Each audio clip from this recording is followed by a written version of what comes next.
Bienvenido de nuevo, soy Víctor y esto es Cómo aprender fácil. En este video veremos el tema de enlaces.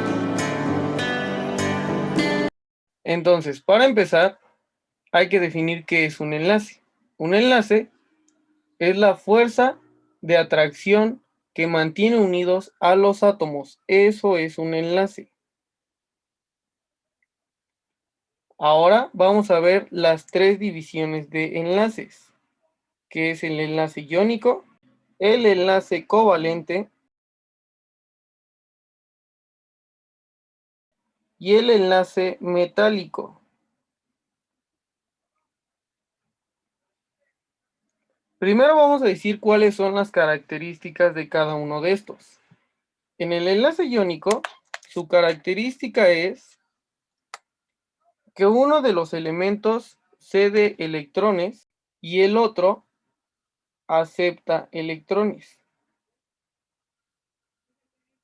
Esa es la característica del iónico. Por parte del enlace covalente, los elementos comparten electrones.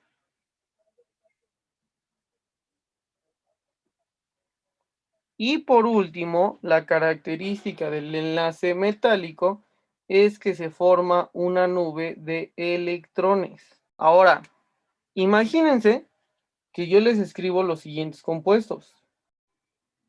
Ya que tengo estos compuestos,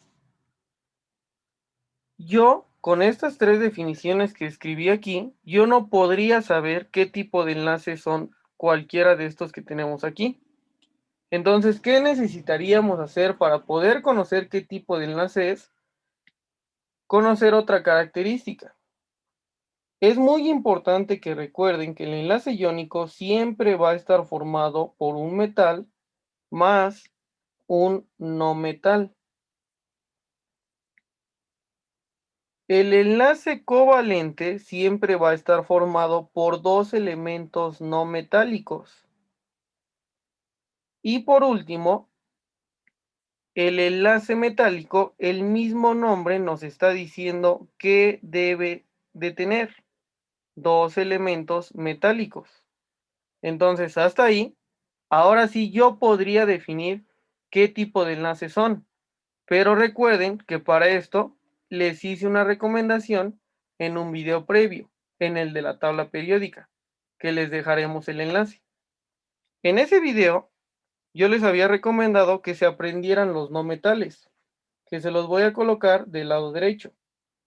Estos son los no metales.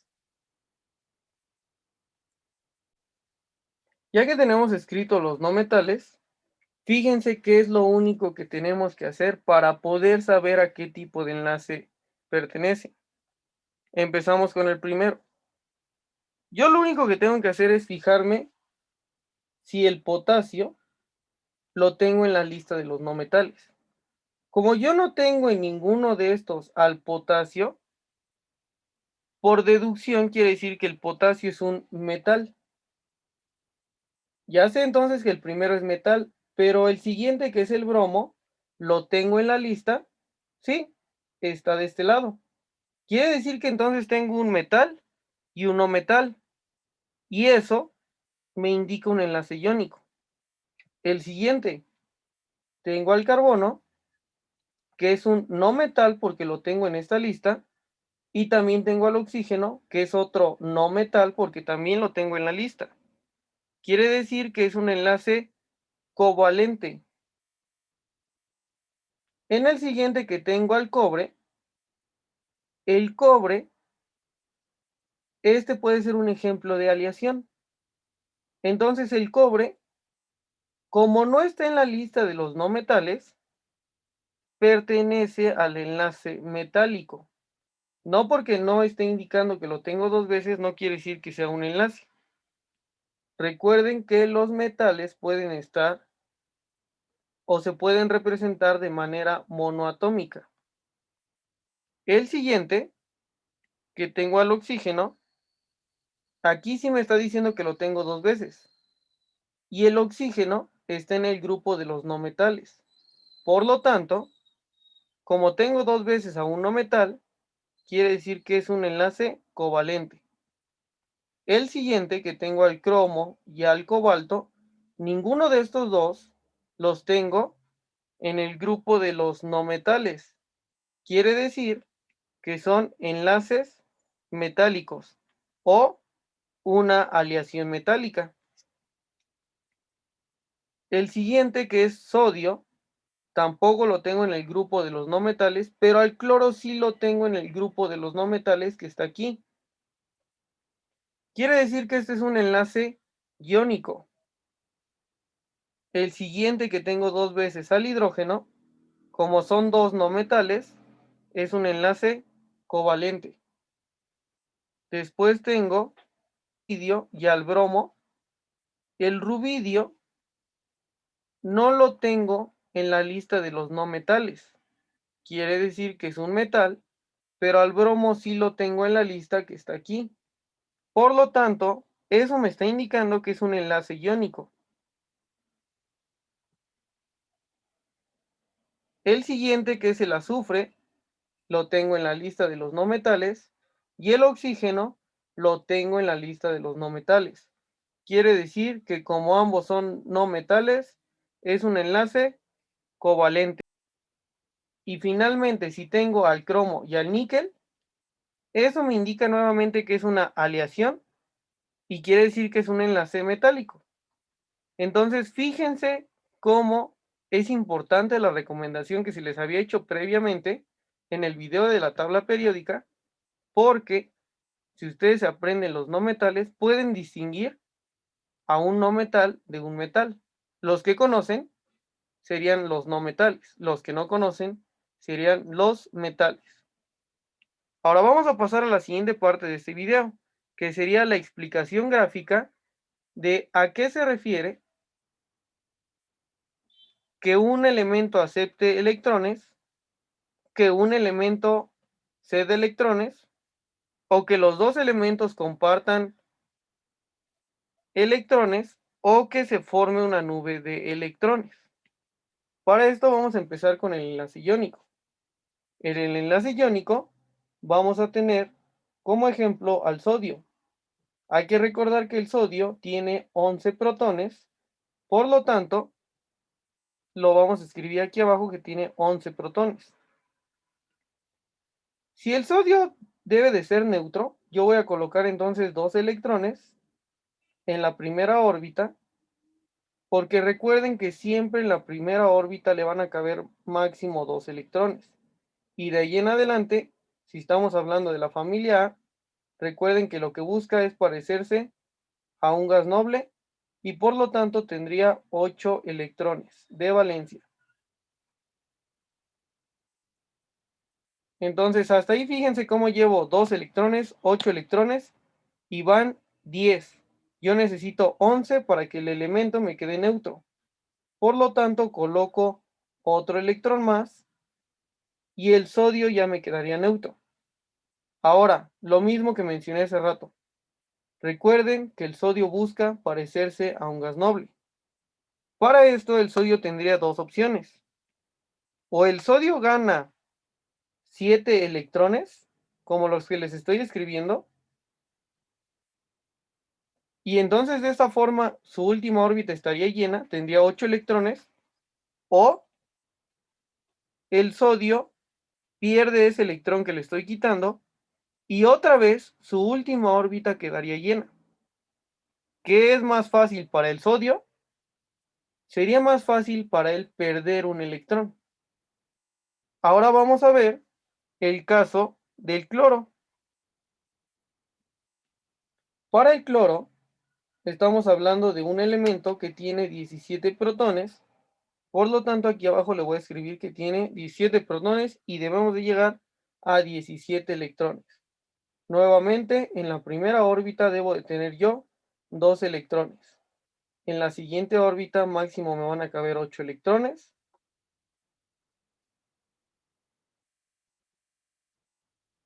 Y hasta ahí llevaría 10 electrones. Por lo tanto, para llegar al 17 me faltan 7 electrones. Entonces aquí coloco los últimos 7 electrones de valencia. ¿Y qué sería lo que le puede ocurrir al cloro para parecer un gas noble? Primero, podría ser que gane un electrón y con eso su última órbita quedaría llena, o que pierda esos 7 electrones que le escribí y la órbita anterior quedaría llena. En este caso, para el cloro es más fácil ganar uno, y para el sodio quedamos que era más fácil perder uno. Esto de alguna forma se combina y por lo tanto el sodio le daría su electrón al cloro y el sodio se quedaría en la última órbita con 8 electrones y el cloro se quedaría en la última órbita con 8 electrones. Ahora la pregunta importante.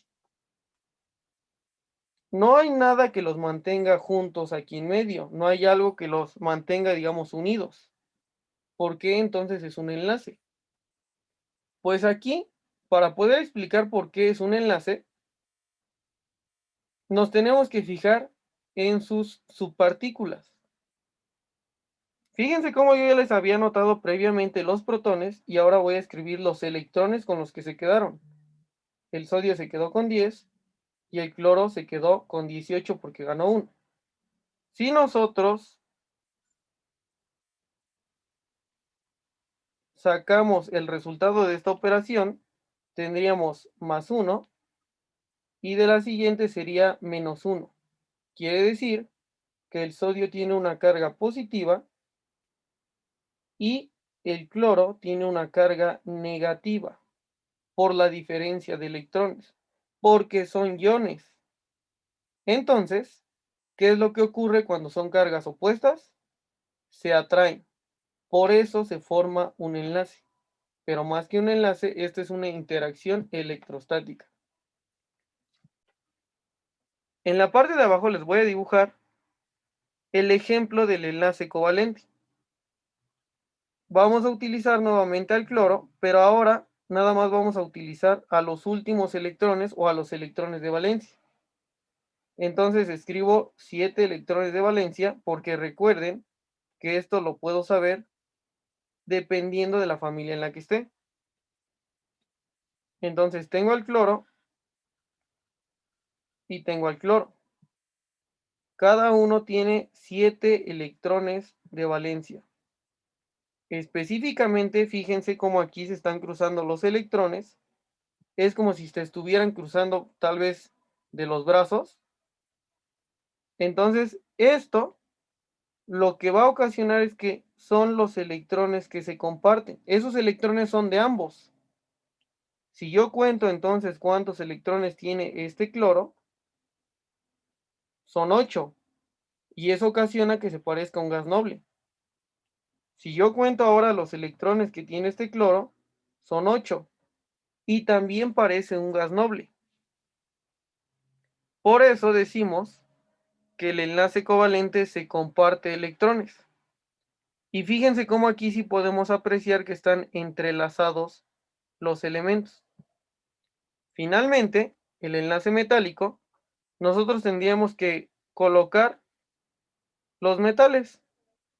Por ejemplo, imagínense que ahí yo estoy colocando átomos de plata.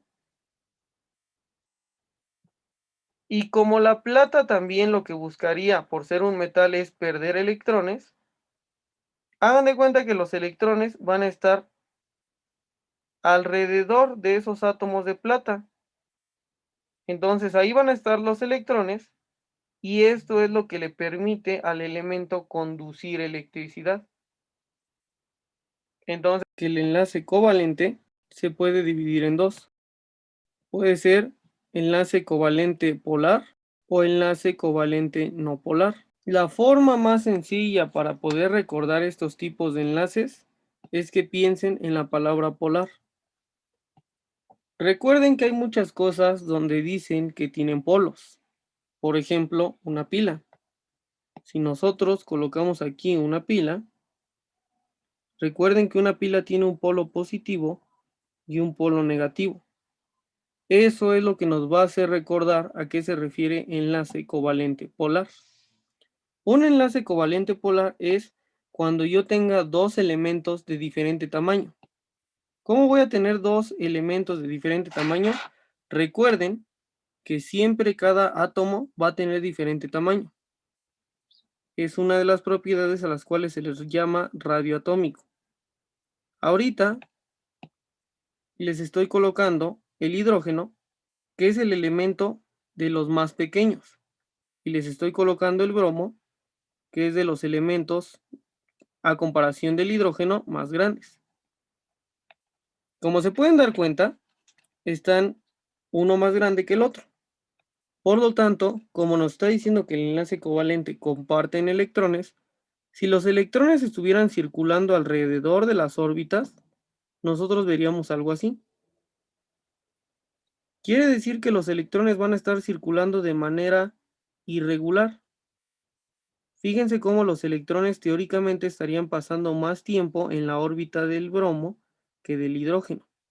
Por lo tanto, al ocurrir esto, el bromo, al tener los electrones, el bromo actuaría como si fuera un polo negativo, porque ahí están más tiempo los electrones.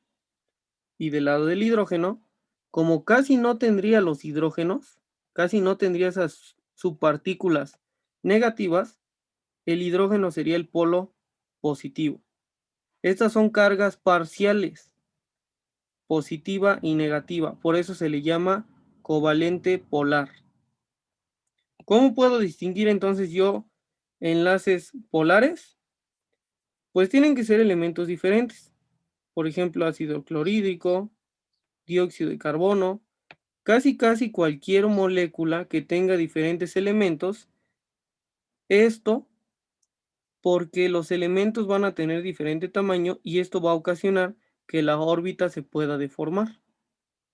Entonces, para términos sencillos, elementos diferentes es un enlace covalente polar. Para el caso de los no polares, por lo tanto, tienen que ser elementos del mismo tamaño. Para esto yo podría colocar al nitrógeno y al ladito otro nitrógeno. Teóricamente, como estoy hablando del mismo elemento, debe de tener el mismo tamaño en la órbita. Por lo tanto, los electrones estarían circulando como la línea negra que les estoy colocando, y aquí no se ve deforme la órbita. Esto va a ocasionar que no genere cargas, por eso es no polar, no se generaron cargas, porque los electrones se distribuyen uniformemente. Entonces, el nitrógeno, el oxígeno, el hidrógeno, y así todos los elementos que sean iguales van a ser ejemplos de enlace covalente no polar. Siempre que sean iguales son no polar, siempre que sean diferentes son polar. Si necesitan que profundicemos en algún tema o necesitan algún tema adicional, háganoslo saber en los comentarios. No se olviden suscribirse y darnos un like. Hasta la próxima.